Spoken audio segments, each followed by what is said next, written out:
Mainly मतलब BPSC, उसके अलावा भी कोई बच्चा है जो मतलब किसी अदर एग्जाम के लिए आप लोग दे रहे हैं? मतलब बीपीएससी के अलावा भी किसी एग्जाम की प्रिपरेशन करते हैं? एसएससी, बिहार दरोगा, ये सब? मुझे वैसे पता चला है शायद हिस्ट्री की आप लोगों की क्लासेज हो चुकी है, पर मैं आज हिस्ट्री ही पढ़ाती हूँ। मैं दिल्ली से आई हूँ, पर मैं मूल रूप से बिहार की रहने वाली हूँ। तो सबसे पहले मैं अपना इंट्रोडक्शन दे दूँ।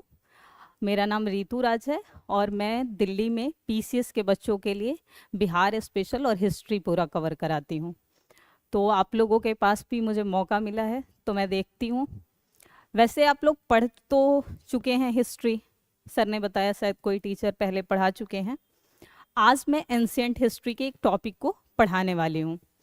तो आप लोग जब हिस्ट्री पढ़ते हैं, जैसे सारे सब्जेक्ट्स के अपने एक पढ़ने का पैटर्न होता है, तरीका होता है, तो हिस्ट्री पढ़ते वक्त आप लोगों को क्या दिक्कत लगती है? जैसे कि बहुत सारे एस्पायरेंट का ये प्रश्न होता है कि मैम हिस्ट्री में फैक्ट्स ज़्यादा होता है तो याद करना मुश्किल होता है। जैसे मैं जहाँ पढ़ाती हूँ ये वहाँ भी ये प्रश्न आता है। तो आप लोगों में से कोई जिसे कोई दिक्कत लगती हो कि हिस्ट्री में क्या दिक्कत आती है आप लोगों को पढ़ते वक्त, जैसे फैक्ट्स में, कॉन्सेप्ट में, कुछ भी, या फिर क्लियर है सब कुछ? अच्छा है। अच्छा, याद नहीं रहता। तो मैं बताऊं, मैं हिस्ट्री ऐसे पढ़ाती हूँ कि आपको फैक्ट्स और कॉन्सेप्ट रिलेट करना सिखा दूंगी।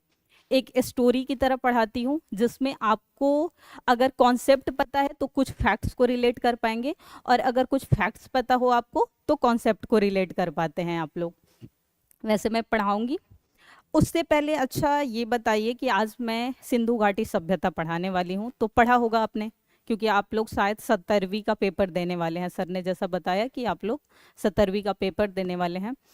तो कोई भी सभ्यता विकसित हुई तो आखिर ये सभ्यता क्यों लोकप्रिय हुई? जैसे कि आप सभी जानते हैं कि उस समय कई सभ्यताएं थी।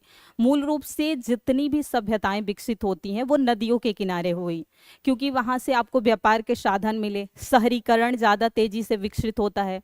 तो आखिर क्यों यही सिंधु घाटी सभ्यता ही क्यों ज्यादा लोकप्रिय हुआ, ना कि उसी की समकालीन सभ्यताएं थी जैसे कि मेसोपोटामिया, मिस्र की, चीन की सभ्यता, सुमेरियन सभ्यताएं, तो वो क्यों नहीं लोकप्रिय हुई? क्या आपने कभी जानने की कोशिश की इस बात पे कि आखिर क्यों? ऐसा तो नहीं हम कह सकते कि भारतीय उपमहाद्वीप में है और हम भारतीय हैं इसलिए ये ज्यादा लोकप्रिय हो गया। ऐसा तो वजह होना नहीं चाहिए। तो आपने जानने की हिस्ट्री में कभी कोशिश की कि क्यों यही सभ्यता लोकप्रिय हुई? बाकी जो समकालीन सभ्यताएं थी ना तो इतनी विकसित हुई, ना ही इतना सभ्य माना जाता है। और सबसे प्राचीन सभ्यता जो है हम मानते हैं इंडस वैली सिविलाइजेशन को। तो यही दिक्कत होती है कि जब हम पढ़ते हैं ना, हम सिर्फ फैक्ट्स को रट लेते हैं, पेपर में क्या पूछा जा रहा है इसे रट लेते हैं, पर हम कॉन्सेप्ट पे काम नहीं करते हैं। और पता है, हमेशा मैं कहती हूँ कि एज अ एस्पायरेंट आप एक बात को ध्यान रखिए कि पढ़ना क्या नहीं है। ये पढ़ने से ज़्यादा इम्पोर्टेंट होता है कि पढ़ना क्या नहीं है, क्योंकि पढ़ने को मतलब ज्ञानी बनने के लिए इतना कुछ है कि आप पीएचडी फिर कर लो। अगर ज्ञानी बनना है तो पीएचडी कर लो, और अगर आपको एग्जाम क्लियर करना है तो सबसे क्लियर है कि पढ़ना क्या है, ये जरूरी है। तो सिलेबस के बारे में पता होगा मूल रूप से, जो भी बीपीएससी का सिलेबस है, और आपने प्रीवियस ईयर प्रश्नों को देखा होगा। तो मेरा मानना है कि अगर आप किसी भी एग्जाम की प्रिपरेशन कर रहे हैं तो दो बातें सबसे इंपॉर्टेंट आपको ध्यान रखनी होती है। एक तो उस एग्जाम का, मान लीजिए कि हम बीपीएससी की प्रिपरेशन कर रहे हैं, तो बीपीएससी में आपको देखना है मूल रूप से, पहले बीपीएससी ही नहीं, मैं किसी भी अदर देन एग्जाम की बात करूं, चाहे आपका यूपीएससी का एग्जाम हो, स्टेट पीसीएस हो, वनडे एग्जाम हो, या अदर देन कुछ भी, सबसे पहले आपको जानना होता है उस एग्जाम के सिलेबस को। नेक्स्ट आपको जानना होता है उसके प्रीवियस ईयर प्रश्नों को। अब ये क्यों दोनों ही ज्यादा जरूरी हो जाते हैं? तो सिलेबस में ये आइडिया पूरी तरह चल जाएगा कि पढ़ना क्या है और क्या नहीं पढ़ना है। क्योंकि मैक्सिमम एस्पायरेंट जो गलती करते हैं जाकर, वो ये कि वो इतना अधिक पढ़ लेते हैं कि वो जो प्रश्न पूछा जाता है वो नहीं हो पाता है, और ये एक बड़ी मिस्टेक है। मैं ऐसे कई एस्पायरेंट को जानती हूँ, पर्सनली जानती हूँ, जो बहुत अच्छे हैं पढ़ने में, पर फाइनली उनका प्री नहीं होता है, सबसे पहला जो फेज होता है वही नहीं होता है, क्योंकि उन्होंने ज्ञान ज़्यादा अर्जित कर लिया। ये गलती कभी भी प्रिपरेशन के दौरान न करें, क्योंकि आपको पीएचडी नहीं करने को बोला गया है कि पूरा रिसर्च कर रहे हैं, तो सिलेबस पे आपका पकड़ बहुत ही ज़्यादा होना चाहिए। क्या पढ़ना है, जैसे कि आप देखे होंगे कि सबसे ज़्यादा प्रश्न आपको हिस्ट्री में जो है वो मॉडर्न हिस्ट्री से आता है, तो क्यों ना हमारा फोकस जो मॉडर्न हिस्ट्री पे ज़्यादा हो। एंशिएंट से प्रश्नों की संख्या ठीक ठाक है, और वहीं जब हम मेडिवल की बात करते हैं तो वहाँ बहुत कम हो जाता है। तो हमारी कोशिश होनी चाहिए क्या, मॉडर्न पे हमारा फोकस ज़्यादा होना चाहिए, टाइम हमें ज़्यादा देना चाहिए, वहाँ हमें कॉन्सेप्चुअली ज़्यादा ध्यान देना चाहिए। प्रीवियस ईयर क्यों जरूरी होता है, ऐसा माना जाता है कि ये दोनों जो हैं आपकी मझधार में जो नाव पड़ी हुई है उसे पार करने के लिए ये दो किनारे हैं, इसके बीच से आपको गुजरना है। ये पता होना चाहिए ये कि कहीं भी लगे कि डूब रहे हैं तो इनको सहारा बनाना, पार करना है अपने बल पे। टीचर चाहे मैं हूँ कोई हो, आपका बेस तय करता है, इससे ज़्यादा कुछ नहीं बता सकता। मैं हूँ तो आपका बेस बना दूंगी, क्लियरिटी कर दूंगी। हो सकता है अभी आप छोटे हैं या जो भी मतलब नहीं पता है इस बारे में, तो मैं ज़्यादा बेहतर बता सकती हूँ, पर मैं सिलेक्शन नहीं दिला सकती, ना मैं दिला सकती हूँ ना ही कोई और टीचर दिला सकता है। ये मैं दावे से कह सकती हूँ। मेहनत आपकी होगी, आधार मैं तय करूँगी। पढ़ना क्या है क्या नहीं पढ़ना है, आप गलत डायरेक्शन में अगर जा रहे हैं तो मेरा काम है बताना कि मैं आप गलत डायरेक्शन में जा रहे हैं। तो ये दो बातें आपको हमेशा ध्यान रखनी है। किसी भी एग्जाम में सबसे पहले उठा के देखो सिलेबस। मैं दावे से कह रही हूँ, मैं नहीं पूछूंगी, पर जब मैं अपने क्लास में बच्चों को खड़ा करवाती हूँ तो बहुत ऐसे बच्चे हैं जिन्हें सिलेबस पता ही नहीं होता।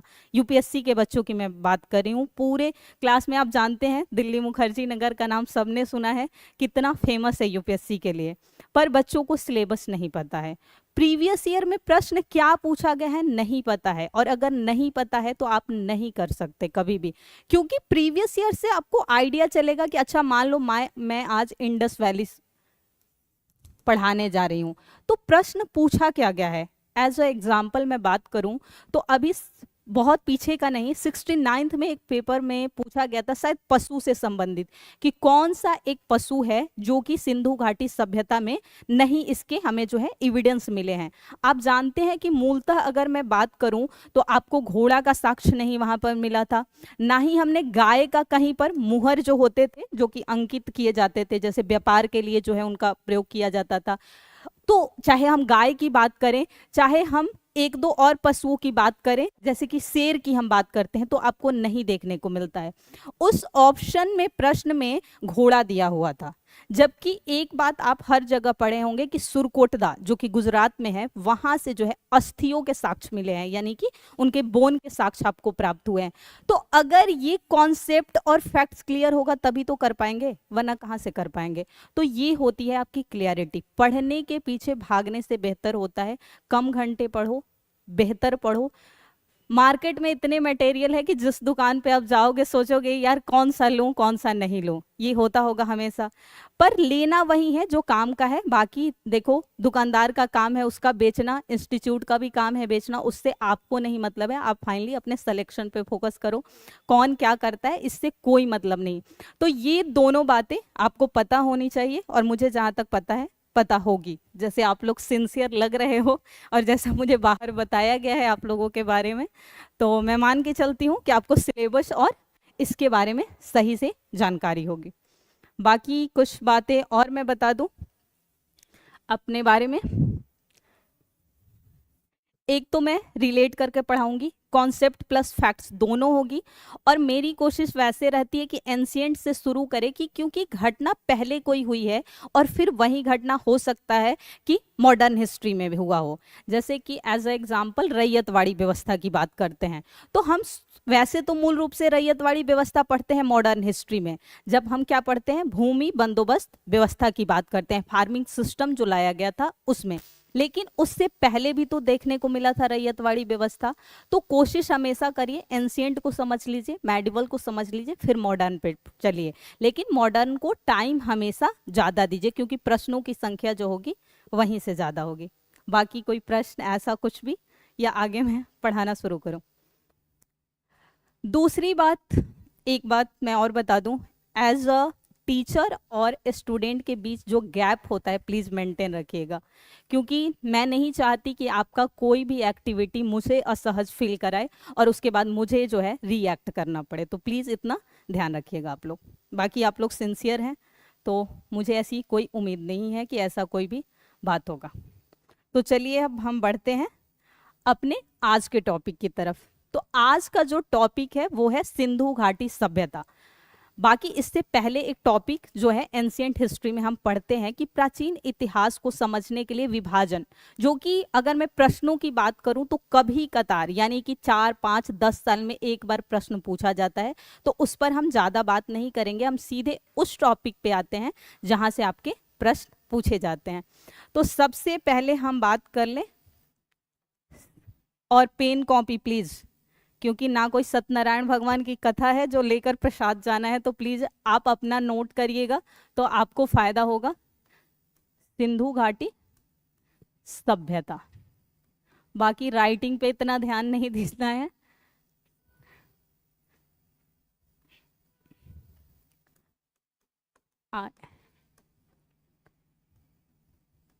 वैली,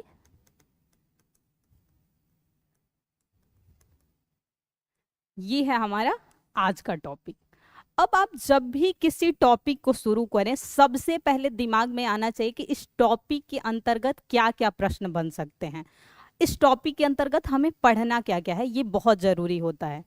तो इस टॉपिक के अंतर्गत अगर मैं प्रश्नों की बात करूं कि क्या क्या प्रश्न आपके बन सकते हैं, आप जानते होंगे इतना कि जो आपका मेंस का पेपर होता है यहाँ से प्रश्न नहीं होते हैं, वहाँ पर जो होते हैं कला एवं संस्कृति के होंगे और भारतीय राष्ट्रीय आंदोलन जो हुए थे मूवमेंट से प्रश्न होते हैं। लेकिन प्री पर्सपेक्टिव से ये इंपॉर्टेंट है। मैं बताऊं 69th में पूछा गया है प्रश्न, 66th में जो री एग्जाम हुआ था उसमें भी प्रश्न पूछा गया है, बाकी उसके पीछे पूछे गए होंगे। मैं अभी फिलहाल जो पेपर निजी पास में हुए हैं उनकी बात कर रही हूँ। दूसरी बात याद रखिए कि पहले जो बीपीएससी का पेपर होता था, जैसे लोग मानते थे कि लूसेंट से शुरू करो, वो जमाना खत्म हो चुका है, क्योंकि आपने भी 68 और 69 का पेपर देखा होगा, बहुत टफ पेपर है। अगर मैं पास के यानी कि नॉर्थ इंडिया के बात करूं स्टेट पीसीएस का, क्योंकि मैं यूपी पीसीएस के लिए भी पढ़ाती हूं, तो दावे से कह सकती हूँ कि सबसे टफ पेपर हुआ था 69th बीपीएससी का पेपर। अभी फिलहाल जो यूपीएससी की हालत हो गई है कि पूरी तरह वो फैक्चुअल बेस्ड होता जा रहा है, उससे टफ पेपर जो था बीपीएससी का पूछा गया था।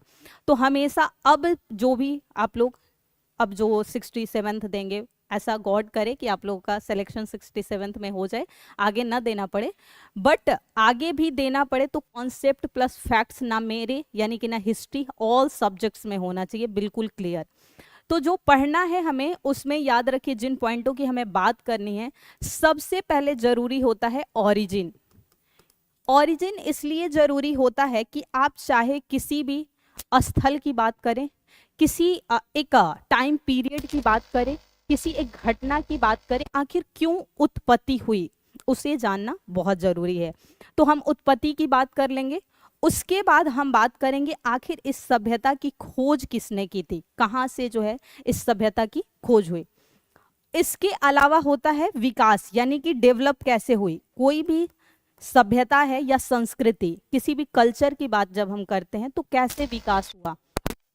एक सभ्यता या संस्कृति के बारे में कहा जाता है कि जितना टाइम बनने में नहीं लगता, उससे कई गुना टाइम उसे जो है समाप्त करने में।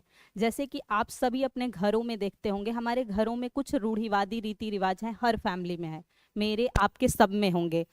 उसे अगर हम अपने मदर या अपने बड़ों से कहते हैं कि माँ ये गलत है, ऐसा क्यों हो रहा है, तो वो हमेशा कहेंगी कि बेटा तुम्हें नहीं पता, ये वर्षों से चलते आ रहा है। और वर्षों से चलते आ रहे उस परंपरा के नाम पे कितना शोषण होता है, खासकर जब मैं बात करूं फीमेल की। सिर्फ किस लिए? क्योंकि वर्षों से चलता आ रहा है। तो इसलिए इस बात को, संस्कृति को बनने में जितना टाइम नहीं लगता उससे ज्यादा समाप्त करने में। तो हमें विकास जानना चाहिए। काल निर्धारण यानी कि टाइम पीरियड क्या था, किस समय जो है इस संस्कृति का जो विकास है किस समय काल में हुआ था, बहुत जरूरी होता है। इस संस्कृति में ऐसे हम जान लेंगे, बट बहुत प्रश्न नहीं पूछा जाता है निर्माता, यानी कि उस समय कौन कौन से लोग, जैसे कि उस समय प्रोटो ऑस्ट्रोलाइड हुए, भूमध्य सागरीय हुए, मंगलोइड हुए, ये सभी लोग इस सभ्यता में विकास करते थे। इसकी बात करेंगे। इसके अतिरिक्त हमारी जो बात होगी वो इस बात पे कि इसकी विशेषताएं क्या थी, यानी कि फीचर्स की बात करेंगे। और फीचर्स में बहुत पॉइंट्स आते हैं, जैसे कि सोशल स्ट्रक्चर कैसा था, वहाँ पर कल्चरल कैसा था, अगर हम रिलीजन की बात करें तो वो कैसा था, वहाँ पर पॉलिटिक्स की बात किया जाए, एडमिनिस्ट्रेशन की बात की जाए तो क्या थी। क्या आज से अगर हम बात करें, हमेशा किसी भी समय काल के बारे में जब आप पढ़ते हैं तो आज से उसे देखिए कि क्या आज वो प्रासंगिक है, क्या इस समय की जो फीचर्स थे आज के डेट में हम अगर बात करें तो क्या आज भी प्रासंगिक है। तो विशेषताओं के अंतर्गत मूलतः जिन पॉइंटों पे हमारी चर्चा होनी है वो है आपकी धार्मिक, भौगोलिक, राजनीतिक, राजनीतिक और प्रशासनिक को एक साथ ही लेके, क्योंकि उसी का पार्ट होता है एडमिनिस्ट्रेशन, इसलिए हम लेके चलते हैं। सोशल स्ट्रक्चर बहुत जरूरी होता है।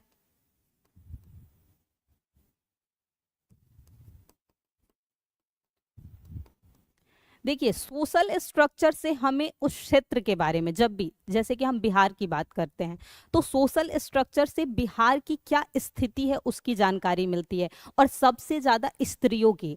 अगर आपको किसी घर के बारे में जानना हो तो उसके फीमेल की क्या उस घर में स्थिति है उससे पता लगाइएगा, तो वो कितने मतलब ओपन माइंडेड है, कितने एजुकेटेड फैमिली है, इसकी बात की जानकारी मिलेगी। जैसे कुछ लोग कहते हैं हम बहुत ओपन माइंडेड हैं, बहुत एजुकेटेड हमारी फैमिली है, बट नहीं, उनके घर में देखिए उन क्या महिलाओं को बढ़ने दे रहे हैं, क्या वो अपनी बेटियों को शिक्षा के रूप में दे रहे हैं, क्या वो अपनी बेटियों को बेटे का अधिकार दे पा रहे हैं। बहुत जरूरी है ये, और सोशल स्ट्रक्चर में सबसे जरूरी होता है फीमेल की स्थिति, और ये निर्धारित करता है किसी भी क्षेत्र के बारे में कि वहाँ की सामाजिक स्थिति जो है कैसी है। जैसे कि एज एग्जाम्पल राजस्थान की बात करें, आज के डेट में देखा जाए तो आर्थिक स्थिति उनकी बहुत अच्छी है, लेकिन वहाँ पर औरतों की जो स्थिति है, घूंघट प्रथा वहाँ पर इतना ज़्यादा अभी भी हावी है। शिक्षा में भी वो बहुत आगे जा रहे हैं, लेकिन वहाँ पर महिलाओं को घूंघट प्रथा, घर में वो उनके जीने का जो रहन सहन है वो बहुत अलग है। तो आज भी कहा जाता है इस मामले में राजस्थान क्या हो जाता है, पिछड़ा हो जाता है। तो इससे हमें पता चलता है सामाजिक स्थिति। फिर सांस्कृतिक बहुत जरूरी होता है।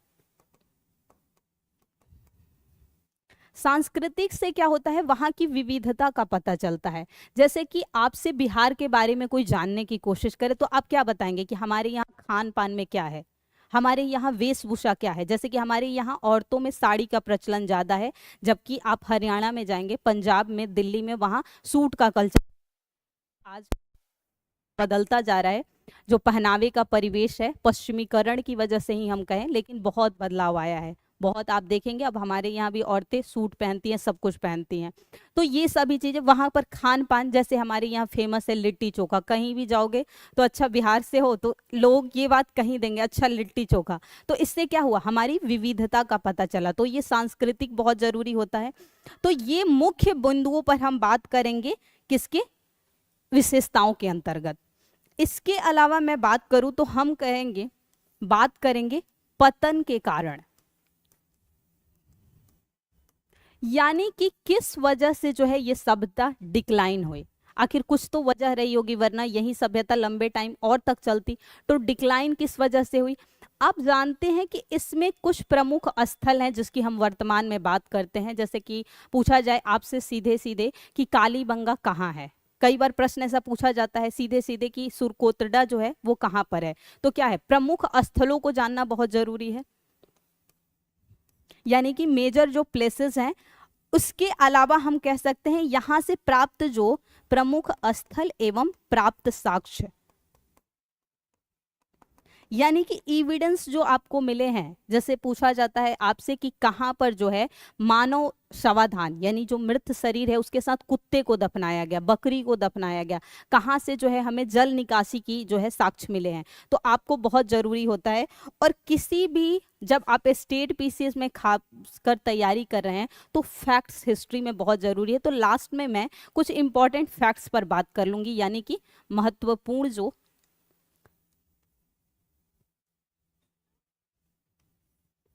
हाँ सही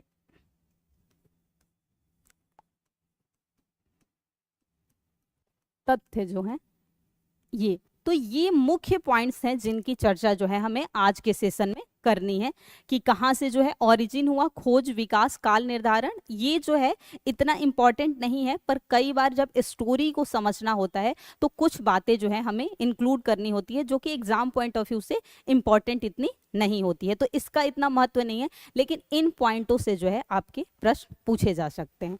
बाकी मेंस में तो आपको नहीं लिखना है, तो वैसे नहीं, लेकिन अगर जैसे मान लीजिए आप में से कोई यूपीएससी भी देता होगा, क्योंकि हमारी इच्छा जरूर होती है कि हम स्टेट पीसीएस यूपीएससी सारे दें, तो ये सभी पॉइंट आपको यूपीएससी में बहुत काम के आ जाएंगे। तो अब चलिए एक एक कर हम पॉइंट्स की तरफ बढ़ते हैं।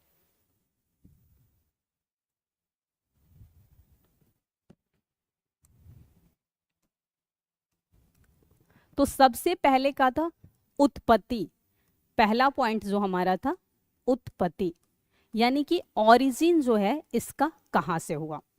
जब हम हिस्ट्री का विभाजन करते हैं तो वहां तीन करते हैं, प्री, प्रोटो और हिस्टोरिक, यानी कि प्राग ऐतिहासिक, आदि ऐतिहासिक और ऐतिहासिक। तो इसकी जो उत्पत्ति हुई है, हमेशा याद रखिएगा, ये जो उत्पत्ति हुई है ये हुई है आपकी आदि ऐतिहासिक यानी कि प्रोटो में।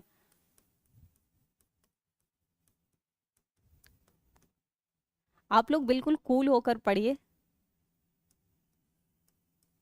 मैं भी आप लोगों की तरह एस्पेरेंट ही हूँ, इसलिए प्लीज आप लोग कूल रहिए, कोई दिक्कत नहीं। तो आदि ऐतिहासिक काल में कब हुआ, क्योंकि देखिए जो इससे पहले का यानी प्री था उसमें क्या था, लोग पत्थरों को जानते थे, यानी लिथिक पीरियड था, वहां पर लोग सिर्फ पत्थरों के औजारों का प्रयोग करते थे ये सब। यहाँ आते आते मनुष्य ने धातु का खोज कर लिया था, और धातुओं में सबसे पहले किसकी की, तो तांबे की खोज की थी। तो तांबे की जब खोज की थी तो ऐसा तो नहीं है कि जैसे ही तांबे की खोज हुई होगी पत्थरों का प्रयोग बंद हुआ होगा। क्या होता है, हर काल का एक संक्रमण काल होता है, यानी यहाँ पत्थर का प्रयोग होता था और यहाँ तांबा आया तो यहाँ तांबा प्लस पत्थर होगा और फिर यहाँ तांबा जाएगा, क्योंकि हर काल का एक संक्रमण काल होता है। तो ये जो समय काल रहा आद्य ऐतिहासिक वाला, इसमें अगर मैं बात करूं तो इसमें ये समय काल था ताम्रपाषाण युग, यानी कि इसे हम बोलते हैं चालकोलिथिक पीरियड की बात करते हैं।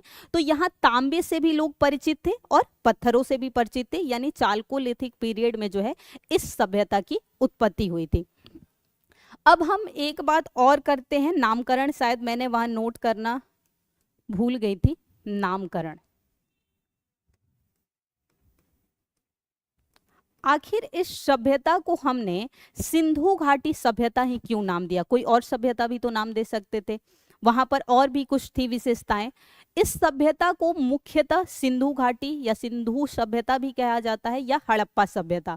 इसके अतिरिक्त एक कांस्य युगीन सभ्यता के नाम से जाना जाता है, क्योंकि इसकी समकालीन जो दो तीन और सभ्यताएं थी जैसे कि मेसोपोटामिया, मिस्र, वहां भी लोग कांसे का प्रयोग करते हैं। कांसा एक मिश्र धातु होता है जो कि तांबे और टीन के मिश्रण से बनाया जाता है।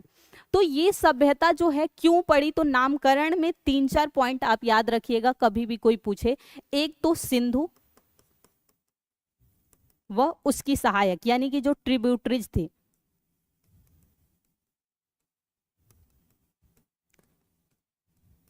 नदियों के किनारे बसे होने के कारण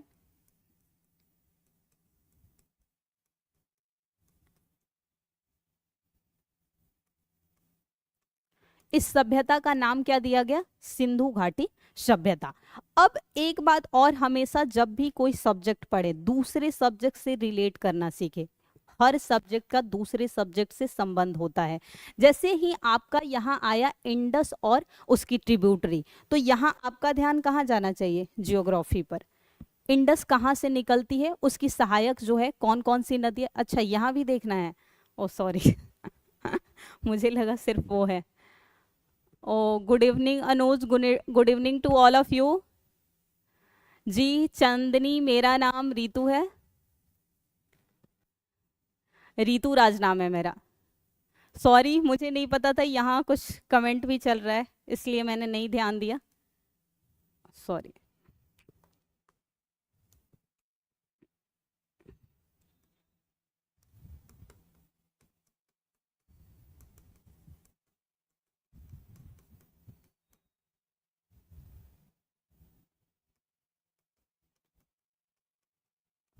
तो ये हुआ। तो हमेशा यहाँ क्या देना है ध्यान कि अब यहाँ जियोग्राफी से आपको रिलेट करना है, कब, खासकर जब आप सेल्फ स्टडी करते हो। सेल्फ स्टडी सबसे जरूरी है। देखो मैं पढ़ा दूंगी, कोई भी टीचर पढ़ा देगा, पर आपका काम है इस चैप्टर को अपने घर जाकर पढ़ना। तो वहाँ आप इसे भी देखेंगे कि सिंधु कहाँ से निकलती है, कौन सी नदियाँ पहले, क्योंकि मैं यूपीएससी में पूछा हुआ प्रश्न है कि सिंधु में सबसे पहले या पूर्व, ऐसे कुछ प्रश्न, एग्जैक्ट तो नहीं याद कि कौन आकर मिलती है। तो ये हो गया जियोग्राफी, रिलेट करना कभी ना भूले, चाहे वो सब्जेक्ट वाइज या टॉपिक वाइज। तो ये दूसरा पॉइंट कि हड़प्पा सभ्यता क्यों कहा गया, ये तो नाम हो गया, सिंधु घाटी पड़ा इसलिए। अगर मैं हड़प्पा कहूं तो सबसे पहले खोज किसकी हुई, सबसे पहले हड़प्पा स्थल की खोज हुई। तो इस वजह से किस क्या नाम दिया गया, तो इसलिए हम हड़प्पन सिविलाइजेशन भी कहते हैं, हड़प्पा सभ्यता। और इसे क्या कहें हम, सिंधु घाटी सभ्यता कहें।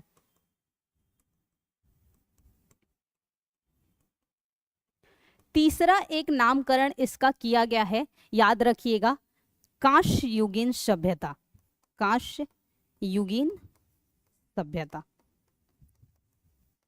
तो ये क्यों किया गया, कांस्य युगीन सभ्यता क्यों किया गया। जी बिल्कुल चांदनी, सही है आपका जवाब, क्योंकि क्योंकि कांसे से लोग क्या थे, परिचित थे।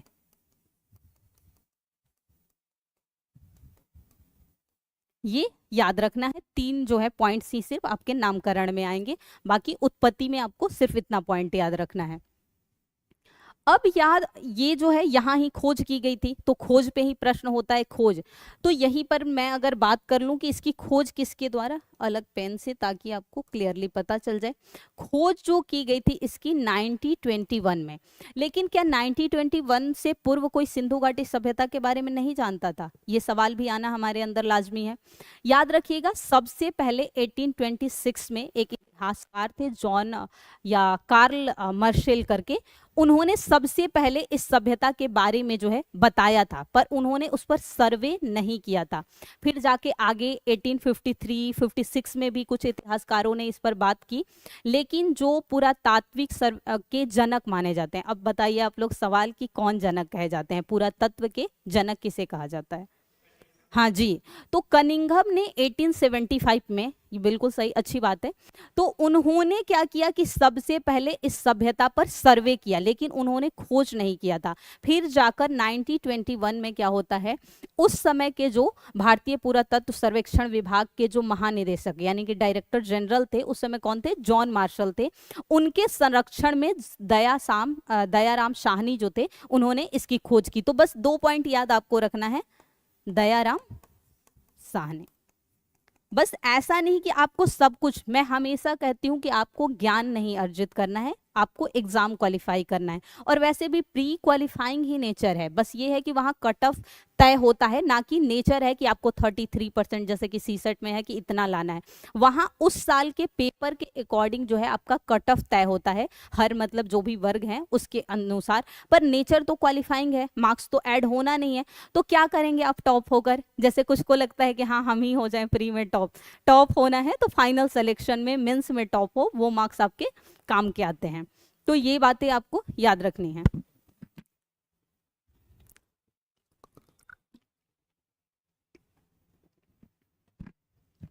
बाकी फिर 1922 में जाकर मोहनजोदाड़ो की खोज होती है, आगे आगे बाकी भी स्थल हैं। अभी तक माना जाता है कि समथिंग 1500 जो है प्लेसेस खोज की गई है। तो इन 1500 में से लगभग 1000 भारत में खोज की गई है, 500 के लगभग पाकिस्तान में की गई है, और सिर्फ दो जो है अफगानिस्तान में। क्योंकि अगर, हाँ शायद मैंने यहाँ विस्तार की भी बात नहीं की है, एक आपको पढ़ना है इसके एक्सपेंशन कहाँ तक है, विस्तार, विस्तार और यहाँ नामकरण। तो जब हम एक्सपेंशन की बात करते हैं कि विस्तार कहाँ तक हुआ है सिंधु घाटी सभ्यता का, तो याद रखिएगा अफगानिस्तान में बहुत कम क्षेत्र है, जिसमें से 2 ही स्थल आज तक खोज किए गए हैं, मूलतः जो है भारतीय उपमहाद्वीप। अब जब भी मैं भारतीय उपमहाद्वीप की बात करूं तो आप जानते होंगे कि वर्तमान का पाकिस्तान, भारत, नेपाल, भूटान, बांग्लादेश, ये सभी क्षेत्र जो है भारतीय उपमहाद्वीप के अंतर्गत रखे जाते थे। तो ये बातें आपको याद रखनी। 2 पॉइंट भर गए, अब हम आगे देखते हैं, टाइम पीरियड की बात करते हैं। यानी कि तीसरा जो पॉइंट है हमारा, काल निर्धारण। आप सभी घटना चक्र भी पढ़ते होंगे, तो आपने देखा होगा बहुत सारे प्रश्न जो हैं इस टॉपिक से पूछे गए हैं। तो हमेशा जो प्रीवियस में पूछा जा रहा है, यानी कि मोस्ट इंपॉर्टेंट टॉपिक है, उस पे फोकस जो है आपका ज्यादा होना चाहिए। अब ऐसा नहीं कि सब पढ़ने के चक्कर में सबको बराबर दिए और फिर वहां से प्रश्न पूछा ही नहीं गया। तो काल निर्धारण में भी हम 3 पॉइंट्स को देखते हैं, क्योंकि एक बात याद रखिएगा कि इतिहास में 2 सोर्सेज आप जानते हैं कि हम रख के चलते हैं, एक पुरातात्विक और एक साहित्यिक सोर्स। तो पुरातात्विक के बारे में ऐसा माना जाता है, जी चांदनी बिल्कुल सही है, दयाराम साहनी नाम था उनका। तो पुरातात्विक में ऐसा माना जाता है कि वो तो तब भी सटीक है, क्योंकि उससे क्या मिले हैं, हमें सिक्के मिलते हैं, अभिलेख प्राप्त हुए हैं, भवन है, तो वो तो जैसे के तैसे मिले हैं वो मान सकते हैं। पर साहित्यिक में माना जाता है कि तिथि को लेकर हमेशा मतभेद इतिहासकारों में रहा। तिथि को लेकर या किसी राजा का वर्णन जब उसका दरबारी कवि करेगा, तो आप जानते हैं अतिशोक्तिपूर्ण वर्णन करेगा, तभी तो उसे असरफी मिलेगी, वरना किस बात का राजा रखेगा अपने दरबार में, किसी को संरक्षण तभी देगा। तो ये सभी माना जाता है कि साहित्यिक में थोड़ा बहुत जो है बदलाव आपको मिलेगा, पर पुरातात्विक जो सोर्सेस होते हैं वो ज्यादा सटीक माने जाते हैं। इसीलिए हमेशा काल निर्धारण को लेकर कई सोर्स में आप ही अगर 2 बुक्स पढ़ेंगे तो कई बार अलग अलग समय, तो ऐसे पॉइंट्स पे आपको ज्यादा सरपची नहीं करना चाहिए, कह रहे ये लिखा हुआ है पूछने वाला है नहीं, ऐसे प्रश्न पूछे बहुत कम जाते हैं। और आज के डेट में तो मैं बोलूँ ना ही पूछा जाएगा, क्योंकि अब जो है कॉन्सेप्ट पर ज्यादा फोकस हो चुका है, क्योंकि उसे भी पता चल गया है कि अब सिंसियर बच्चे पैदा हो रहे हैं, तो हमें सिलेक्शन उन्हीं का करना है। इसलिए तो काल निर्धारण में एक है सारगौन अभिलेख। ये अगर मैं बात करूं सारगौन अभिलेख की, इंस्क्रिप्शन आप जानते होंगे, अभिलेख इंस्क्रिप्शन, तो सारगौन अभिलेख मेसोपोटामिया का है, हमारे मतलब सिंधु सभ्यता से नहीं संबंधित है, ये मेसोपोटामिया का है। तो मेसोपोटामिया के इस अभिलेख से जो जानकारी मिलती है, ऐसा कहा जाता है कि 3250 से लेकर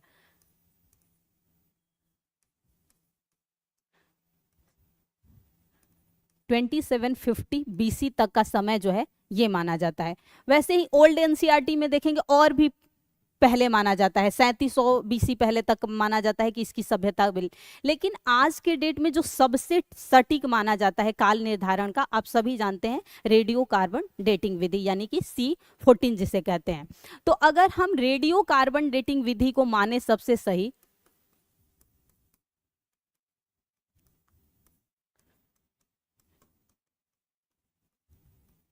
यानी कि C14, तो इसमें जो सबसे सटीक माना गया है वो माना जाता है आपका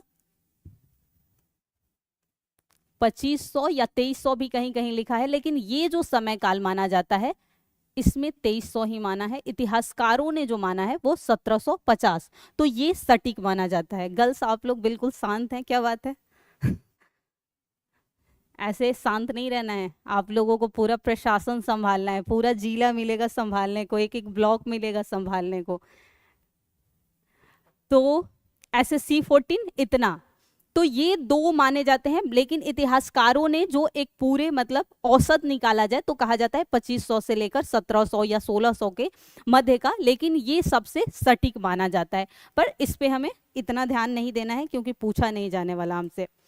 चौथे पॉइंट की हम बात करें तो हम करेंगे इसके निर्माता की बात। आखिर कौन कौन जो है इस सभ्यता में रहते थे जिन्होंने इस सभ्यता का विकास किया। देखो इतिहासकारों के बीच अभी तक आर्यों को लेकर मतभेद ही है, क्या वो मूलतः भारतीय थे, क्या पश्चिम से आए थे, कैसे आए थे, ये मतभेद आज तक बना हुआ है, तो उस पे हमें नहीं जाना है। मूलतः यहाँ जो रहते थे लोग, हाँ चांदनी, डेट को लेकर इतना कोई ध्यान देने की आवश्यकता नहीं है, क्योंकि आप 10 सोर्स को उठाएंगी तो 10 सोर्स में 10 डेट आपको मिल जाएंगे, तो एक मोटा मोटी आइडिया मैंने बताया, बट वो थोड़ा बहुत अंतर इधर उधर हो जाएगा, उसके लिए परेशान ना होइए। इसमें जो मूलतः रहते थे लोग जिनकी वजह से इस सभ्यता का विकास हुआ, एक तो प्रोटो ऑस्ट्रोलॉइड,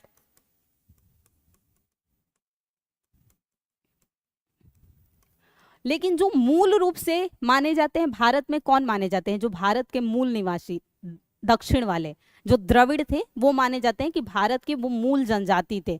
तो जो भूमध्य सागरीय ये मूलतः थे,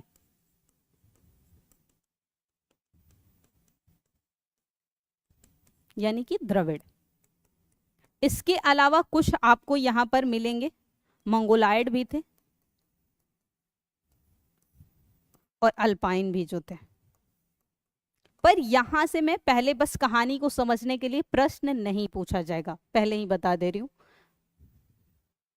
अब सबसे जरूरी होता है सिंधु घाटी सभ्यता के विस्तार से प्रश्न पूछा गया है, इसका एक्सपेंशन कहाँ तक था, और बाकी सभ्यताओं से जब विकास की हम बात करते हैं तो बाकी सभ्यताओं से ये क्यों सभ्य, विकसित और प्राचीन मानी गई है।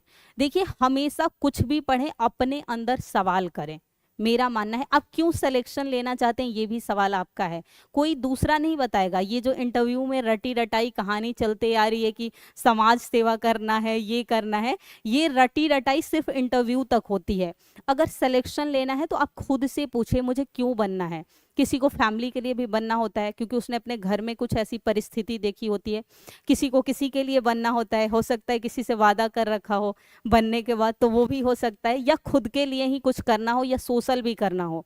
तो खुद में हमेशा याद रखिए सिलेक्शन उन्हीं का होगा जिनके अंदर इस बात का पता होगा कि हमें क्यों सेलेक्ट होना है।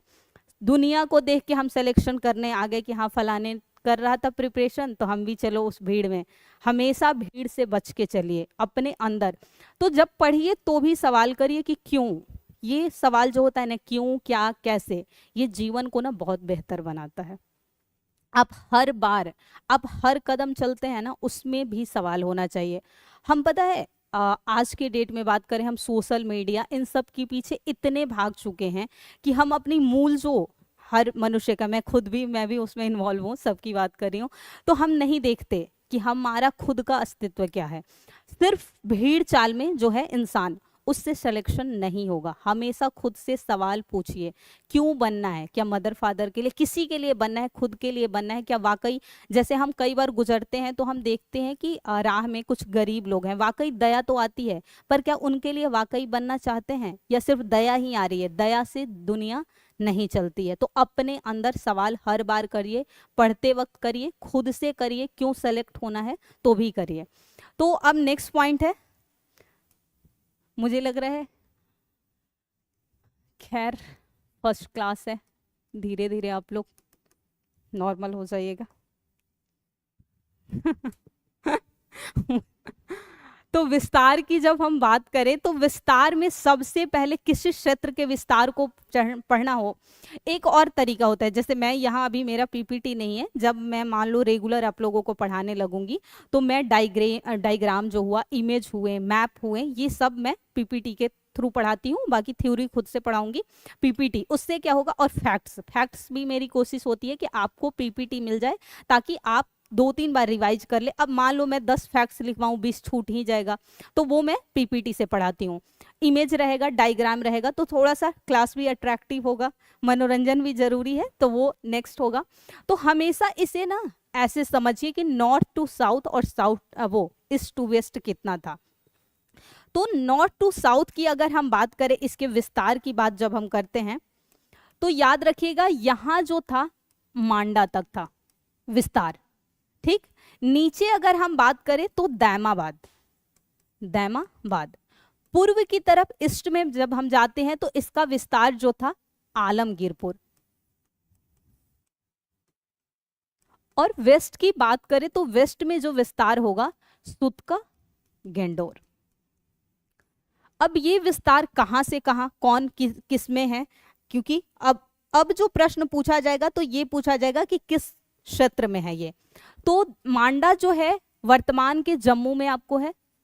और अगर नदी की बात की जाए, क्योंकि सभ्यताएं कहाँ विकसित हुई, नदियों के किनारे विकसित हुई, सारी सभ्यताएं नदियों के किनारे, तो याद रखिएगा चेनाब। अब यहाँ चेनाब आया तो चेनाब क्या है, सिंधु की एक सहायक ट्रिब्यूटरी है, यह सहायक नदी है। दैमाबाद ये महाराष्ट्र में, महाराष्ट्र में। और रिवर की बात करें तो इसे दो परवरा भी लिख सकते हैं या प्रवरा भी लिख सकते हैं, ये लिखने का तरीका है, इसमें ज्यादा वो नहीं। सुत का गेंडोर में बात करूं तो ये क्योंकि भारतीय उपमहाद्वीप ही था तो हम कह सकते हैं कि इसका जो विस्तार था बलूचिस्तान, ये आधा है। और नदी की अगर बात की जाए तो यहाँ एक रिवर जाती है दास्क रिवर, वहां से विकसित है। और यहाँ मैं बात करूं तो ये है वर्तमान के उत्तर प्रदेश में, एग्जैक्ट मैं बात करूं तो मेरठ। और यमुना की एक सहायक नदी आपने पढ़ा होगा हिंडन नदी है, तो ये हिंडन के किनारे बसी हुई है, ये पॉइंट्स। लेकिन आप जब भारत के भी विस्तार की हम पढ़ते हैं ना कि भारत का उत्तरी छोर क्या है, दक्षिणी छोर, तो उसमें पढ़ते हैं सबसे उत्तरी छोर। तो इसके भी अगर आपसे पूछा जाए कि नॉर्दर्न मोस्ट पॉइंट क्या है, ये तो मैंने विस्तार की बात उत्तर दक्षिण पूर्व पश्चिम कर दी, लेकिन अगर प्रश्न पूछा जाए कि नॉर्दर्न मोस्ट यानी कि सबसे उत्तरी छोर क्या है, तो वो पॉइंट नोट कर लीजिएगा। कुछ पॉइंट्स यहाँ पर आपको फैक्ट्स बेस्ड हैं, वो नोट करने पड़ेंगे। यानी कि सबसे उत्तरी विस्तार, आप लोगों को देख के नहीं लग रहा, मैं पहली बार पढ़ा रही हूं, मुझे तो आप लोग परिचित से लग रहे हैं। तो इसकी बात करें तो अफगानिस्तान में, क्योंकि मैंने बोला अफगानिस्तान में सिर्फ दो ही क्षेत्र हैं, तो इसमें एक जगह है सोर्तुगई। याद रखिएगा कहीं घई लिखा होता है, क्योंकि ये जो गूगल ट्रांसलेट का जमाना हुआ है ना, बहुत मिस्टेक करता है। तो सोर्तुगई भी लिखा होता है और घई, लेकिन सही प्रोनाउंसिएशन जो उसका है वो है सोर्तुगई। ये यहाँ जो है आपका सबसे। और जैसे कि आप भूकंप के बारे में पढ़ते हैं तो पढ़ते हैं उसका मूल सेंटर क्या है, पढ़ते हैं ना कि मेन पॉइंट कहाँ से भूकंप की उत्पत्ति हुई। तो वैसे ही ठीक इसके अगर आपसे पूछा जाए कि मूल केंद्र यानी कि मेन पॉइंट क्या है, तो मूल केंद्र याद रखिएगा इसका जो है पंजाब सिंध प्रांत, सिंध प्रांत। क्योंकि पंजाब जो है वो भारत में भी कुछ हिस्सा आया है बंटवारे के पश्चात, कुछ पाकिस्तान में चला गया है वो, और सिंध तो मूलतः उधर चला गया है, तो इसी क्षेत्र में मूल विस्तार था। लेकिन इसके छोटे छोटे जो हैं प्लेसेज हमें कहाँ देखने को मिले, जैसे कि राजस्थान में कुछ देखने को मिले, दक्षिण में जाते हैं तो महाराष्ट्र में देखने को मिले। तो ये सब क्या है, छोटे छोटे, लेकिन मूल जो विस्तार हमें मिला पंजाब एंड सिंध जो प्रोविनेंस था वहां पर मिला। इसके अतिरिक्त एक होता है सर्वाधिक संकेंद्रण शब्द प्रयोग किया जाता है, यानी कि मूल विस्तार कहाँ, सबसे अधिक विस्तार कहाँ पर देखने को मिला, सघन विस्तार कहाँ पर मिला। तो अगर आपसे पूछा जाए सर्वाधिक संकेंद्रण, तो ये याद रखिएगा, आपने सरस्वती नदी का नाम प्राचीन समय काल में पढ़ा होगा, वैदिक सभ्यता में सबसे जो है पवित्र नदी मानी जाती थी, तो वो अब तो है नहीं, उसका नाम अब विलुप्त हो चुका है। तो वो जो क्षेत्र था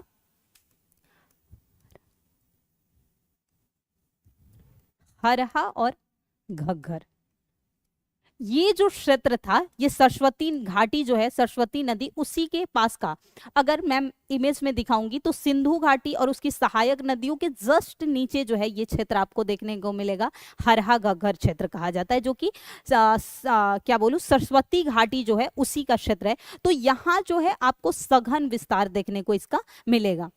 अब यहाँ जब ईस्ट टू वेस्ट की हमने बात की तो यहाँ याद रखिएगा ईस्ट टू वेस्ट इसका विस्तार कितना है, और ये क्योंकि आकृति यानी कि शेप कैसा है हमेशा पूछा जाता है किसी भी क्षेत्र की, तो अगर शेप की मैं बात करूं इसके आकृति शेप, तो ये है कैसी, ट्रायंगल। बोलते रहिए, आप लोगों को पता है तो मुझे अच्छा लगेगा। त्रिभुजाकार जो है वो आकृति है।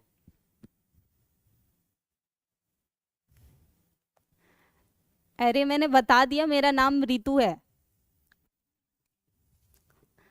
त्रिभुजाकार, उसके अलावा पूछा जाता है कि मतलब क्षेत्रफल यानी कि एरिया कितना है। जब हम अपने ही देश के बारे में पढ़ते हैं तो एरिया कितना है ये पढ़ते हैं, तो यहाँ क्षेत्रफल की बात करें तो समथिंग हम कह सकते हैं 13 लाख वर्ग की में जो है ये क्षेत्रफल है। तो यहाँ यानी कि अगर आपसे पूछा जाता है ईस्ट टू वेस्ट और north to west, sorry south to north to south जो इसका कितना है, तो याद रखिएगा ये जो विस्तार है वो ज्यादा आपको मिलेगा, 1600 किलोमीटर मिलेगा ये, और ये अगर मैं बात करूं तो 1400।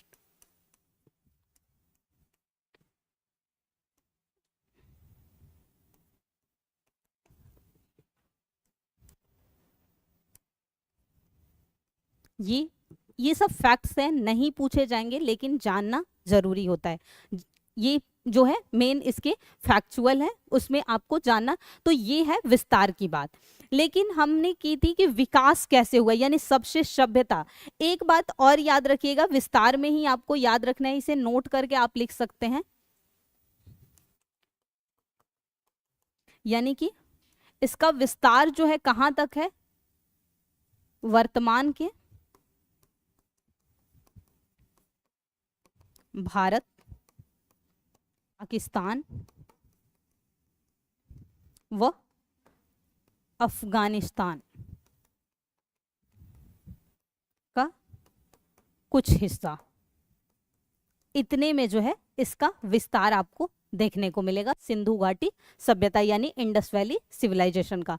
तो ये आपसे एक्सपेंशन से रिलेटेड कोई भी प्रश्न पूछा जाता है तो आपको याद रखना है ये।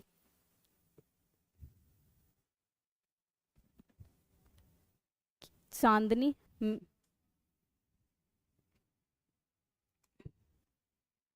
अब बात करते हैं विकास की। तो विकास में आपको सिर्फ जानना है, वहां से प्रश्न, क्योंकि जो 3 सभ्यताएं इसके समकालीन थी, जैसे कि मेसोपोटामिया की सभ्यता, वो वर्तमान में अगर हम बात करें, क्योंकि वर्तमान में तो मेसोपोटामिया शब्द नहीं सुनते हैं आप, तो जो इराक का क्षेत्र है, इराक है, तो उस समय मूलतः वहां 3 या 4 सभ्यताएं विकसित हुई थी, जिसमें एक कहा जाता है सुमेरियन सभ्यता थी, जहां से उस समय सिंधु घाटी सभ्यता का व्यापार होता है। हम आज कहते हैं कि हमारा इंटरनेशनल ट्रेड हो रहा है, यहाँ से वहाँ से, यूएसए से, यूएई से, गल्फ कंट्री से, फारस की खाड़ी होते हुए या स्वेज नहर के होते हुए। आप देखे होंगे पिछले साल काफी विवाद में रहा था स्वेज नहर व्यापार की वजह से। लेकिन प्राचीन समय काल से जो है हमारा व्यापार होता आ रहा है फारस की खाड़ी से। तो वहां सुमेरियन की सभ्यता, बेबीलोन का सुना होगा आपने, बेबीलोन का झुलता हुआ बाग, तो ये एक सभ्यता थी। इसके अलावा एक असीरिया की सभ्यता थी, एक और सभ्यता थी। इन सभी सभ्यताओं को मिलाकर उस समय मेसोपोटामिया की सभ्यता कहा जाता था। और वो जो थी विकसित, वो दजला और फरात, अब यही अगर मैप होता तो आप देख सकते थे, तो इसलिए जब भी पढ़ाई करें मैप को साथ रखें, ताकि तुरंत देखें दजला और फरात नदियां जो है वो कहाँ से निकलती हैं और कहाँ गिरती हैं। नदियों में 2 मुख्य होता है। हाँ जी बोलिए। हाँ टिग्रिश, जी बिल्कुल एग्जैक्ट सही है, टिग्रिश के नाम से जानते हैं उसे। तो दजला और फरात नदियां, एक थी सभ्यता मिस्र की सभ्यता। अब मिस्र आप जानते हैं कि नील नदी की देन हम मिस्र को कहते हैं, तो नील की सभ्यता नील नदी पर बसी हुई थी। और एक थी इसके समकालीन चीन की सभ्यता, जो कि येलो रिवर, जो कि हांगहो आजकल है या हो रिवर के नाम से जानी जाती है। तो ये सभी सभ्यताओं में ये इसलिए ज्यादा लोकप्रिय हुई क्योंकि यहाँ पर शहरीकरण बहुत अच्छे से हुआ, यहाँ पर जो टाउन प्लानिंग थी वो बहुत अच्छे से हुई, यहाँ पर जो ड्रेनेज सिस्टम था वो बहुत बेहतर था। तो इस वजह से जो है ये ज्यादा लोकप्रिय हुई। यहाँ के सोशल स्ट्रक्चर की जब हम बात करते हैं तो मातृ प्रधान थी, और जहां पर स्त्रियों को महत्व दिया जाता है वहां पर जो है विकास अधिक होता है। आप कहा जाता है कि एक घर में अगर एक पुरुष पढ़ा हो तो सिर्फ एक व्यक्ति पढ़ा है, और एक महिला पढ़ी हो, महिला ना भी पढ़ी हो तो आप लोग खुद देखे होंगे कि आपकी माँ ने जितना बचपन में पीटा होगा पढ़ने के लिए, पिता ने नहीं पीटा होगा। एक्सेप्शन हर जगह है, पर माँ ज़्यादा इस बात पे फोकस रहती है कि मेरा बच्चा जो है वो आगे बढ़े, क्योंकि वो जो स्ट्रगल देखी होती है अपनी फैमिली में, अपने मतलब जो भी उनके परिवार होते हैं, वो अपनी बेटा बेटी पर कभी नहीं आना जाना चाहती, क्योंकि माँ हमेशा जो चाहती है, माँ का जो कहते हैं ना कि प्यार होता है वो अलग होता है। अनकंडीशनल लव दुनिया में एक ही होता है, वो मदर का लव होता है। तो मातृ प्रधान सभ्यता थी, इसलिए भी कह सकते हैं यहाँ पर धर्मनिरपेक्ष था, क्योंकि हम कह सकते हैं सेकुलर था, किसी भी कोई भी धर्म जो है हावी यहाँ नहीं था, ये भी एक वजह मान सकते हैं कि विकसित हुई। उसके अलावा हम कह सकते हैं सेंट्रलाइज्ड गवर्नेंस थी उस समय, डेमोक्रेटिक जो है वो सिस्टम थी। तो ये सभी वजह थी कि जो ये जो सभ्यता थी ज़्यादा लोकप्रिय, उन सभ्यताओं से ज़्यादा लोकप्रिय हुई। हाँ चांदनी, नेक्स्ट डे में मैप से पढ़ा दूंगी, क्योंकि मैप मुझे बनाने में बहुत, मैं जियोग्राफी की टीचर हूँ नहीं कि इतना अच्छा मैप मैं बना दूँ, इसलिए मैं बच रही हूँ कि आप लोग हंसेंगे मेरा मैप देख के। उसके अलावा अब हम बात कौन सी, कितने पॉइंट्स हो चुके हैं ऑलरेडी हमारे, विस्तार कौन सा पॉइंट्स था, 5 पॉइंट हो चुके हैं, पॉइंट 6। अब हम बात करेंगे विशेषताओं पर। समझ तो आ रहा है, ऐसा तो नहीं सर के ऊपर से निकल रहा है कुछ भी तो विशेषताओं, हाँ जितना कूल होके पढ़िएगा, जितना रिलैक्स होके पढ़िएगा, चाहे मैं पढ़ाऊँ या सेल्फ स्टडी, स्ट्रेस से कभी सिलेक्शन नहीं होता। जितना फ्री होके, कम पढ़िए पर फ्री होके। मैं भी आप लोगों की तरह ही हूँ, बिल्कुल क्लास का माहौल जो होना चाहिए फ्रेंडली होना चाहिए, तभी पढ़ने में अच्छा लगता है। तो विशेषताओं में हमें एक एक बात करनी है, एक एक पॉइंट पे। तो हम सबसे पहले बात कर रहे हैं यहाँ के भौगोलिक स्थिति की। तो भौगोलिक में हम इतना ही कह सकते हैं, भौगोलिक का यहाँ पर कोई ज़रूरत नहीं कह सकते हैं, क्योंकि विस्तार को समझना है। तो हमने चर्चा ही कर ली कि भारत, पाकिस्तान और अफगानिस्तान का बहुत कम हिस्सा जो है सिंधु घाटी सभ्यता के अंतर्गत आता है। विस्तार में भी देख लिया कहाँ से कहाँ तक जो है सभ्यताएं विकसित है। समथिंग समथिंग अगर मैं बात करूं तो 1000 के आसपास है, और ये आंकड़ा बढ़ता घटता रहेगा, क्योंकि मान लीजिए खोज होता रहेगा, कोई सभ्यताएं विलुप्त भी होती रहेंगी, तो ये बढ़ेगा घटेगा। तो सबसे पहले हम बात कर लेते हैं यहाँ के सामाजिक संरचना की। तो इसमें पहला पॉइंट जो होगा सामाजिक। ये पेन दिख तो रहा है, आप लोग बोल सकते हैं, शायद मुझे लग रहा है ये ग्रीन इतना ब्लैक पे अच्छा दिखता नहीं है। हाँ वाइट लूंगी मैं, पॉइंट्स सिर्फ लिख रही हूँ ताकि क्लियर रहे कि पॉइंट्स क्या है। सामाजिक संरचना यानी कि सोशल स्ट्रक्चर। उससे पहले जरूरी है यहाँ के नगर नियोजन प्रणाली। सबसे अगर यूनिक फीचर की बात की जाए तो यहाँ पर है नगर नियोजन प्रणाली। नगर नियोजन प्रणाली। अगर आपसे कोई 3-4 पॉइंट्स ही पूछे कि सिंधु घाटी सभ्यता की यूनिक फीचर्स की बात करें, तो आपका जो जवाब होना चाहिए उसमें होना चाहिए सबसे पहला टाउन प्लानिंग जो था, जो कि आज भी प्रासंगिक है।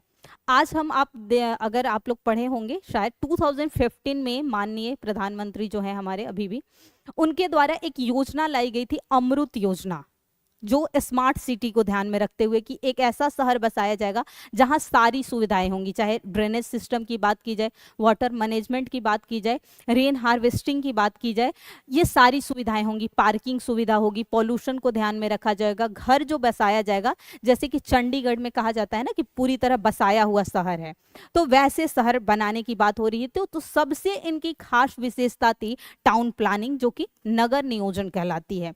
अब इसकी क्या विशेषताएं थी, उस शहर को देखने पर आप 3D प्रिंट में अगर देखेंगे तो लगेगा पहले सड़कें बनी हैं और सड़कों के किनारे जो हैं बिल्डिंग बनाए गए हैं। उस टाइम में सोचिए, जब ना तो विज्ञान इतना ज्यादा था, इसलिए कहा जाता है कि सिंधु घाटी सभ्यता के लोग जो थे विज्ञान से परिचित थे, क्योंकि उस समय इतना अच्छा शहर विकसित करना, और ड्रेनेज सिस्टम, जो कि आजकल बड़े शहरों की सबसे बड़ी समस्या अगर मैं बोलूं तो ड्रेनेज सिस्टम। दिल्ली, मुंबई, हैदराबाद, बेंगलुरु, यहाँ थोड़ी सी अगर बारिश हो जाए तो वहाँ घुटने भर पानी लग जाते हैं, आवागमन जो है पूरी तरह बंद हो जाता है। क्यों? क्योंकि वहाँ ड्रेनेज सिस्टम बहुत घटिया है। जो मैनहोल बने हुए हैं पर वो बंद पड़े रहते हैं, कोई मतलब ऐसे ही कई बार मैनहोल खुला है, कोई गिर गया, इतनी घटिया, वो कहाँ से सीखने की जरूरत है हमें? यहाँ से।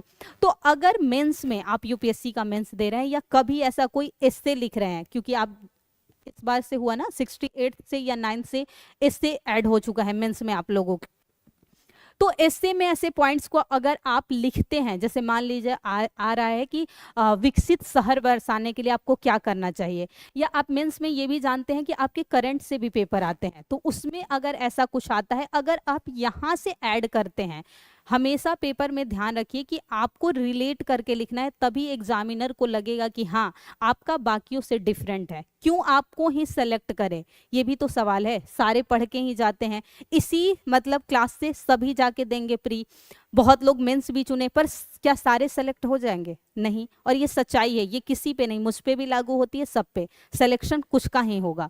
तो क्यों सेलेक्ट हुआ? क्योंकि उसमें कुछ जो थी बाकियों से यूनिक क्वालिटी थी, उसने कुछ अलग किया था। तो ये होता है तरीका आपका रिलेट करना करंट से और बाकी से। तो नगर नियोजन में सबसे पहले जो इनकी टाउन प्लानिंग थी, उसमें कहा जाता था कि ये ग्रिड पैटर्न पे आधारित थी। कैसी आधारित थी? ग्रिड पैटर्न पे।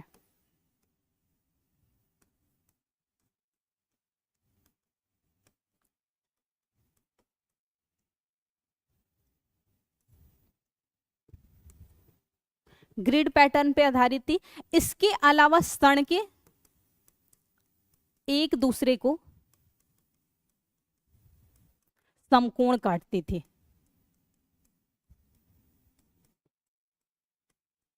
यानी कि सड़कें जो जाती थी पहले एक दूसरे को समकोण काटते हुए, यानी कि ऐसे आप कह सकते हैं, ऐसे, और इसके किनारे बसा हुआ जो था वो शहर विकसित हुआ था। तो ये था ग्रिड पैटर्न पे आधारित थी सड़कें। और ये जो सड़कें जाती थी इसको एक नाम दिया गया है, टर्म। आप देखेंगे कि अक्सर हर सब्जेक्ट में आजकल एक ट्रेंड और देखिएगा आप यूपीएससी में या किसी भी एग्जाम में, कि कीवर्ड पूछने का ट्रेंड होता जा रहा है। जैसे एंशिएंट हिस्ट्री में सीधे सीधे एक कीवर्ड उठाएगा, और या मेडिवल में किसी में, या पर्यावरण में जियो में, कि इसका संबंध जो है इन निम्न में से चारों में से किससे है। तो ये जो था उस समय कहा जाता था ऑक्सफोर्ड सर्कस कहा जाता था। इसके लिए जो शब्द सड़कें जाती थी, ऑक्सफोर्ड सर्कस शब्द प्रयोग किया गया था उसके लिए। तो ये जाती थी। इसके अलावा हम कह सकते हैं यहाँ उन्नत जल विकास था, उन्नत जल निकास प्रणाली थी। यानी जो ड्रेनेज सिस्टम था वो बहुत अच्छा था। जो ड्रेनेज सिस्टम था, ऐसा कहा जाता है, आप लोग गांव में से अगर कोई होंगे तो आप सुने होंगे गांव में नालियों को मोरी शब्द प्रयोग किया जाता है, कि मोरी से पानी। तो जो मुख्य नाला होता था और घर से निकलने वाली जो छोटी छोटी मोरियां होती थी,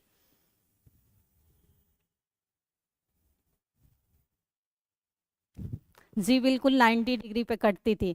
तो ये जो निकलती थी, तो जो मान लीजिए कि ये है मुख्य नाला, ठीक, घरों से निकलने वाली पतली पतली नालियां जो है इसमें आकर मिलती थी, बीच बीच में मैनहोल बना होता था। और इन इसे, क्योंकि उस समय कच्चे ईंट का प्रयोग होता था, बहुत कम जगह ही आपको पक्के ईंट के साक्ष्य मिलेंगे, कच्चे ईंटों का प्रयोग होता था। तो इसमें जो है रिसाव ना हो, क्योंकि पानी जाएगा तो रिसाव होगा ऑब्वियसली, तो रिसाव के लिए इसमें जिप्सम और चूना का प्रयोग करते थे, जिप्सम और चूना का प्रयोग। अब यहीं पर आपके दिमाग में जाना चाहिए कि खेतों में जिप्सम और चूना का प्रयोग क्यों करते हैं। यहाँ तो क्या हुआ, उस सीवेज को रोकने के लिए कि जो पानी रिसाव होगा वहां किया गया। लेकिन आपने सुना होगा इन्वायरमेंट में, या जब आप कृषि एग्रीकल्चर पढ़ते होंगे, कि हम खेतों में चूना और जिप्सम का प्रयोग करते हैं। क्यों करते हैं?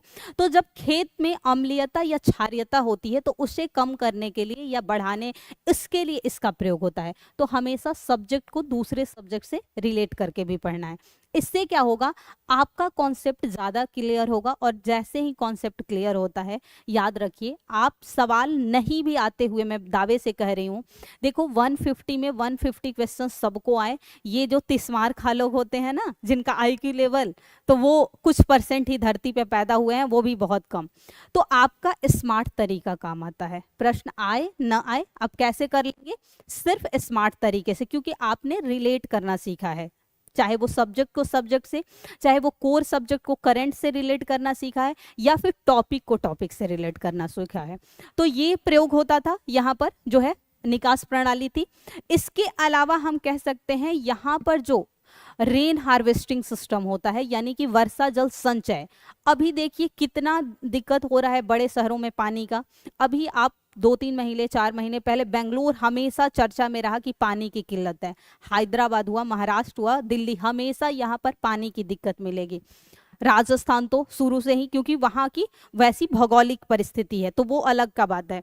तो यहाँ हम कह सकते हैं कि वर्षा जल संचयन बहुत अच्छा था,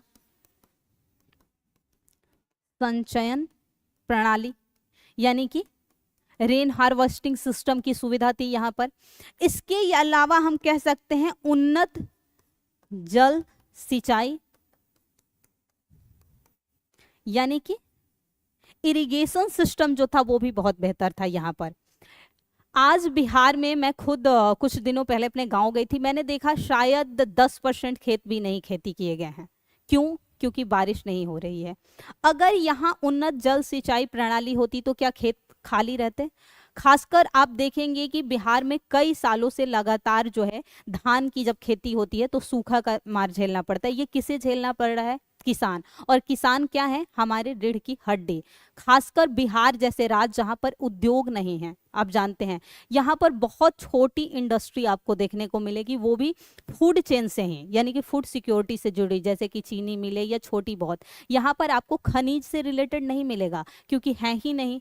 जब आप थोड़ा बहुत दक्षिण का जो हिस्सा है वहां पर है, तो किसका नुकसान हो रहा है? किसानों का। और किसान अगर अनाज नहीं उपजाएगा तो क्या खाएंगे हम? तो ये सब क्यों नहीं जरूरी है? तो क्या इसमें से कुछ भी ऐसा पॉइंट लग रहा है जो आज प्रासंगिक नहीं दिख रहा है? क्या आज जरूरी नहीं है हमारे यहाँ? उसके अलावा हम कह सकते हैं कि वाटर मैनेजमेंट, जल प्रबंधन बहुत अच्छा था।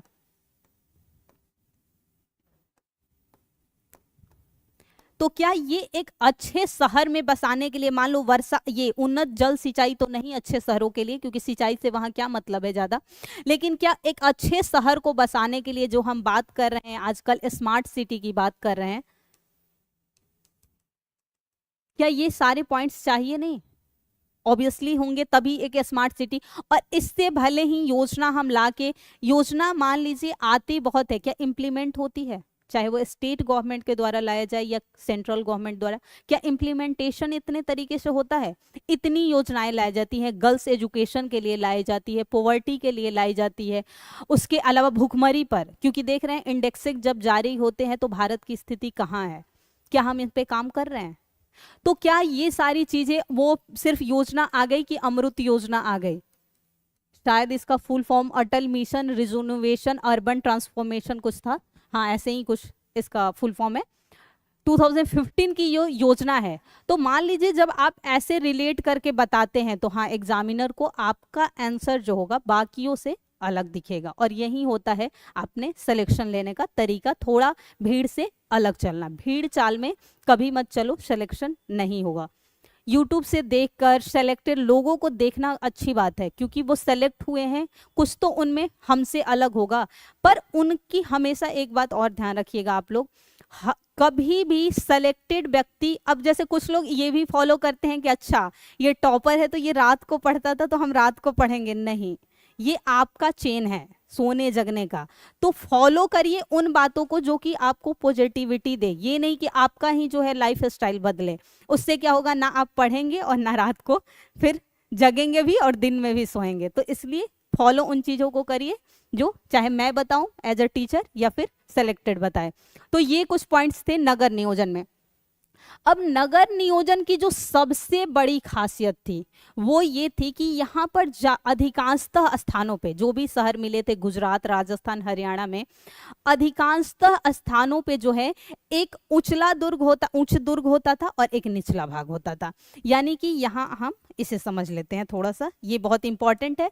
अगर आप आंसर में कहीं भी इस चीज को मेंशन करेंगे इमेज बना के तो आपके मार्क्स 1 से 2 मार्क्स बढ़ेंगे।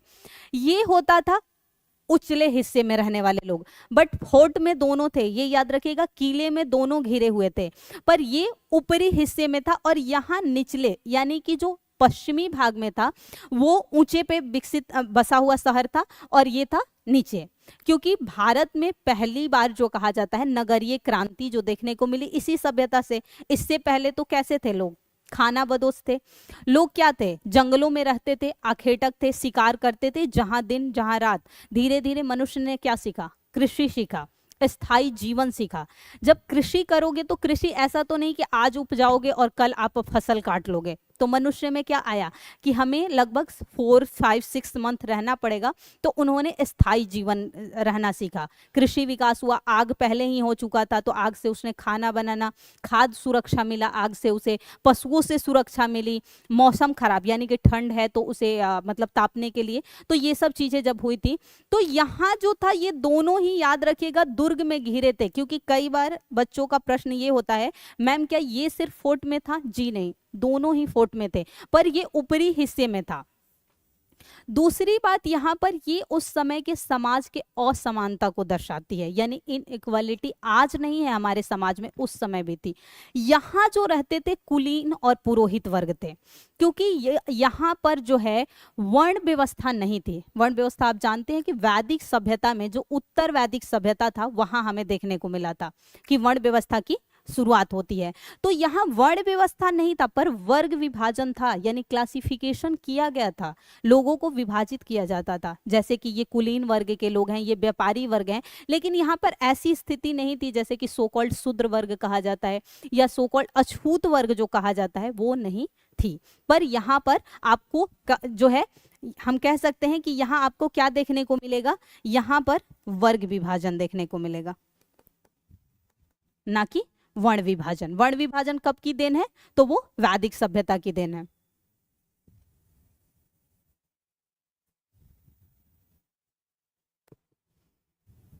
तो ये सभ्यताएं ऐसी थी, तो ये कहलाती थी पश्चिमी और ये पूर्वी। तो ये जो थी याद रखिएगा, यहां पर जो लोग निवास करते थे यहां पर थे आपके पुरोहित वर्ग यानी कि कुलीन वर्ग, जो कि बाद में ब्राह्मण कहलाए थे। इसके अलावा हम कह सकते हैं व्यापारी वर्ग थे। व्यापारी वर्ग यहाँ क्यों रहते थे? क्योंकि इस सभ्यता में बिजनेस जो था वो पहले प्रायोरिटी पे था, जो प्राइमरी था वो बिजनेस। अब आप भी शहर में हैं, क्या शहर में कृषि को प्रायोरिटी दी जाएगी? नहीं, यहाँ कृषि योग्य तो भूमि है नहीं। तो हमेशा शहरों में किसे दिया जाता है? या तो सेवा को, सेवा यानी सर्विस को, या फिर बिजनेस। अब उस समय तो सेवा ऐसी नहीं थे, तो बिजनेस जो था हमेशा जहाँ शहरीकरण होगा, जहाँ शहरी सभ्यता होगी, वहां पर बिजनेस को प्राइमरी रखा जाएगा। और जैसे ही आप ग्रामीण सभ्यता की तरफ बढ़ेंगे वहां आप एग्रीकल्चर, हस्बेंड्री यानी पशुपालन, इनको महत्व देने लगेगी। क्योंकि वहां पर उपलब्ध ही क्या है, हमारे पास कृषि योग्य भूमि है, उसी से लोग अपना जीवन यापन करते हैं। तो यहाँ पर व्यापारी वर्ग, ये जो वर्ग था, यहाँ कौन रहता था? किसान कह सकते हैं, श्रमिक जो कह सकते हैं रहता था। उस समय शिल्पी, आप जानते हैं कि शिल्पी वर्ग जो कि हैंडक्राफ्ट वगैरह के काम करते थे, बुनकर हुआ, ये सभी जो है यहाँ रहते थे। पर यहाँ याद रखना है एक अपवाद है, जो कि ये सबसे इंपॉर्टेंट है। ये तो अधिकांश लोगों को पता भी होगा, पर जो सबसे जरूरी यहाँ बात याद रखनी है आपको नोट करके, वो ये कि एकमात्र ऐसा सिंधु घाटी सभ्यता का स्थल था जहाँ 3 में विभाजित थे, यानी हर जगह नगर 2 भागों में विभाजित थे, पर धौलावीरा एकमात्र ऐसा था, धौलावीरा, जहां पर आपको क्या मिलेगा, नगरों का विभाजन 3 भागों में था, और यहां पर वो था नगरों का विभाजन मध्य में। और इसलिए तब से कहा जाता है कि उच्च वर्ग था, यहाँ मध्यम वर्ग रहते थे और यहाँ निम्न वर्ग रहते थे। और था यानी कि हम कह सकते हैं कि यहाँ भी हमें सामाजिक तौर पे असमानता देखने को मिला था। तो ये था। अब यहाँ एक पॉइंट और याद रखिएगा कि धौलावीरा एकमात्र सिंधु घाटी सभ्यता का स्थल है जो कि यूनेस्को में शामिल है। किसमें शामिल है? यूनेस्को। अब जैसे ही यहाँ यूनेस्को आया, आपको यूनेस्को के बारे में पता होना चाहिए, कब स्थापित हुआ, उसका जो है मुख्यालय कहाँ है, ये क्या इसका कार्य है, क्योंकि ये जानते हैं आप विश्व विरासत में शामिल करता है। तो इस साल यूनेस्को मोस्ट इंपॉर्टेंट है। अब क्यों? यही होता है करंट से कोर को रिलेट करके पढ़ने का तरीका। इस साल इसलिए इम्पॉर्टेंट हो जाता है क्योंकि पहली बार 60 वर्षों में पहली बार जो है यूनेस्को की मीटिंग भारत में हुई है। आज तक यूनेस्को को अध्यक्षता नहीं मिली थी, भले ही 4 बार सदस्यता मिल चुकी है। तो क्या है, पूछे जाने के चांसेस क्या है, बढ़ गए हैं, क्योंकि 21 जुलाई से 31 जुलाई तक दिल्ली में जो है यूनेस्को की 10 दिवसीय बैठक हुई, जिसमें 195 कंट्रीज के जो हैं लोग शामिल हुए हैं। तो इस बार यूनेस्को के पूछे जाने के चांसेस बढ़ गए, क्योंकि सोच सकते हैं आप 60 सालों में एक बार चेयर मतलब वो करते हैं अध्यक्षता करने को अगर मिलेगा तो इसलिए ये इंपॉर्टेंट हो गया। और एकमात्र है जो कि यूनेस्को में शामिल है, और यूनेस्को के किस में, विश्व धरोहर स्थल जो शामिल किया जाता है, जो कि शायद अभी 42 है, 42 ही है ना अभी, कितने हैं 42 ना, 3, अच्छा एक कोई लास्ट कौन बढ़ गया है, अच्छा अच्छा अच्छा, थैंक यू। तो ये आपको याद रखना है, ये जो बात है वो इंपॉर्टेंट है। अब हम बात करें सोशल स्ट्रक्चर कैसा था उस समय के, सामाजिक संरचना की अगर हम बात करें तो सामाजिक संरचना जो है वो कैसी थी।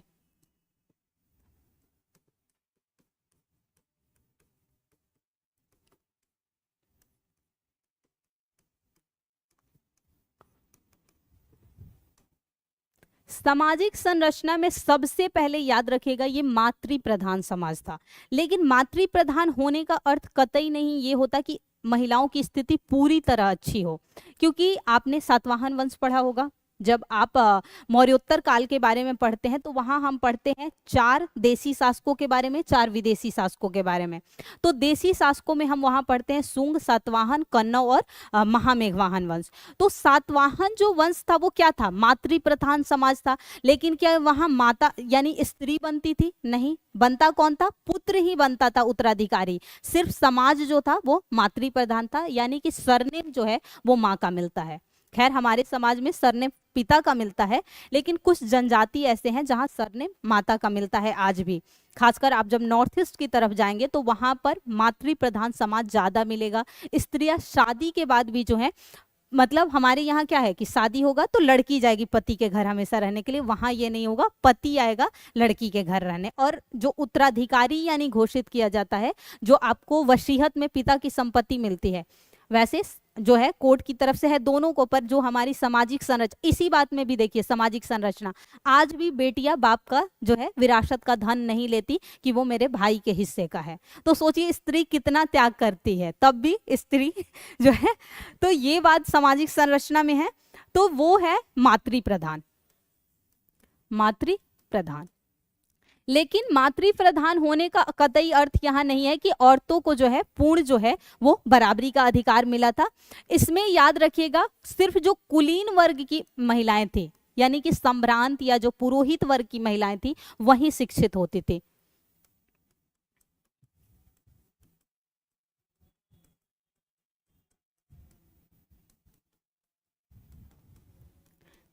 उसके अलावा यहाँ पर जो है महिलाएं दास भी थी,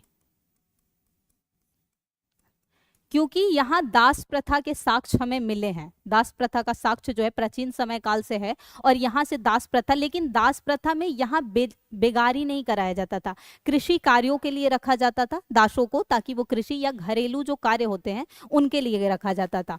इसके अलावा हम कह सकते हैं यहाँ पर सती प्रथा का भी साक्ष्य मिला है।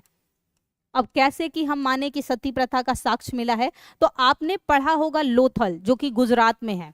लोथल से युगल समाधि यानी एक साथ स्त्री पुरुष के दफनाए जाने का साक्ष्य मिला है, जो कहीं ना कहीं इस बात को प्रमाणित करता है कि उस समय जो है समाज में सती प्रथा प्रचलित थी। वैसे सती प्रथा का जो प्रमाण मिला है वो कहाँ मिलता है, हमें सबसे पहले भानुगुप्त के एरण अभिलेख से, जो गुप्त वंश में जब हम जाएंगे तो।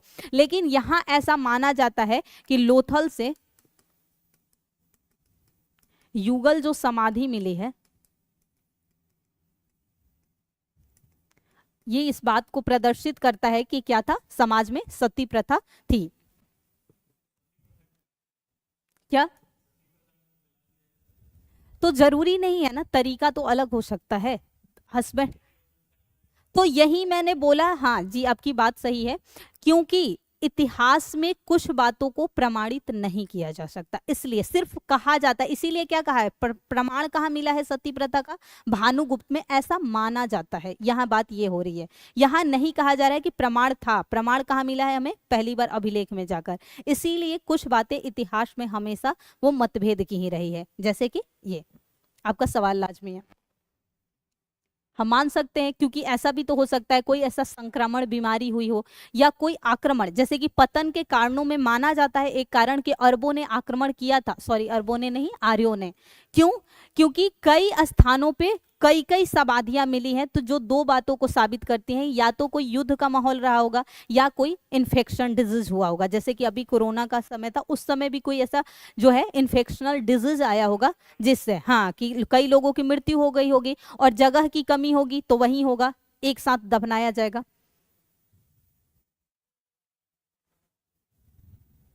अभी तो ये 42 ही 43, अच्छा न्यू असम।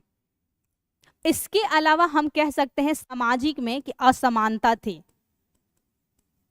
असमानता को हमने देखा कहां पर था, जो वहां पर मिला था हमें अलग अलग नगरों का। तो नगरों का विभाजन क्या प्रदर्शित करता है, नगरों का विभाजन।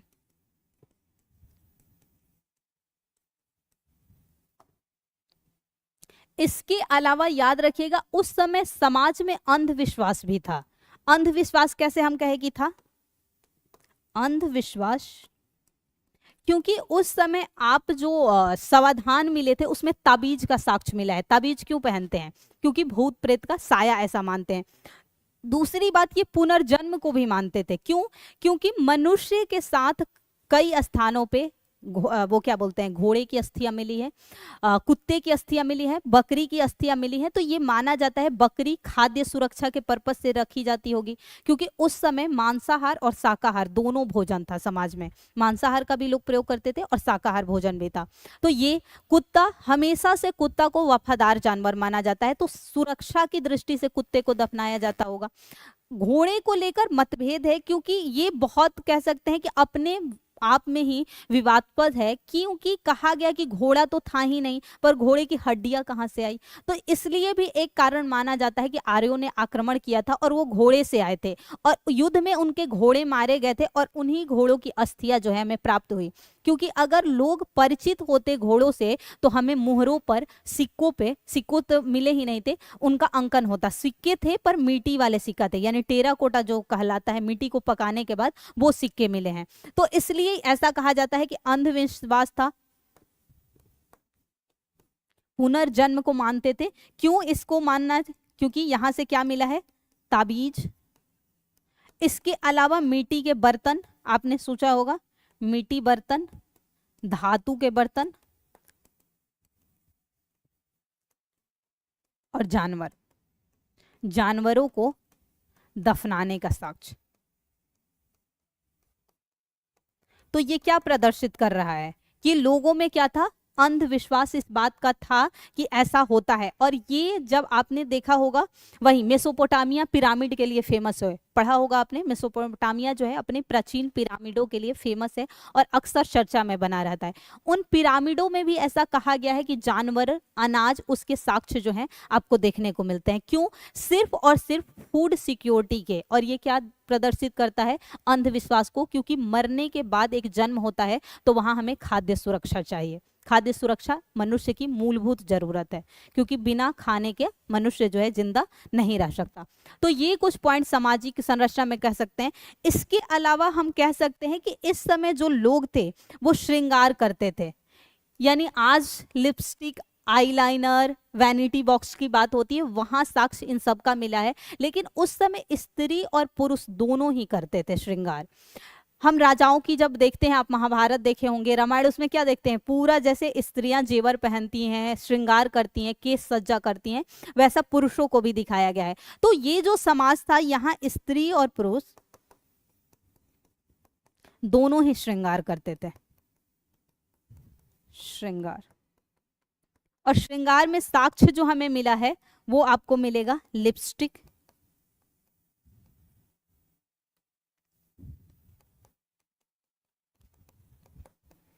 आईलाइनर, कंघी, हाथी दांत कंघी मिला है, हाथी दांत कंघी। तांबे का दर्पण, तांबे का दर्पण। इसके अलावा आप याद रखिएगा, यहाँ से हमें वैनिटी बॉक्स, आप समझ रहे हैं, श्रृंगार बॉक्स, जिसमें अपने घरों में देखा होगा आपकी मम्मी बहन वगैरह, जिसमें वो मेकअप किट, तो ये सभी जो है उस टाइम मिला है। इसके अलावा मन के, गले में जो बड़े बड़े माला पहने जाते हैं उन्हें हम मन के कहते हैं, तो ये सभी जो, लेकिन पुरुष और स्त्री दोनों, चाहे वो बाल बनाने की बात हो तो पुरुष भी करते थे और स्त्रियां, तो ये सभी सामाजिक संरचना को प्रदर्शित करती हैं। बाकी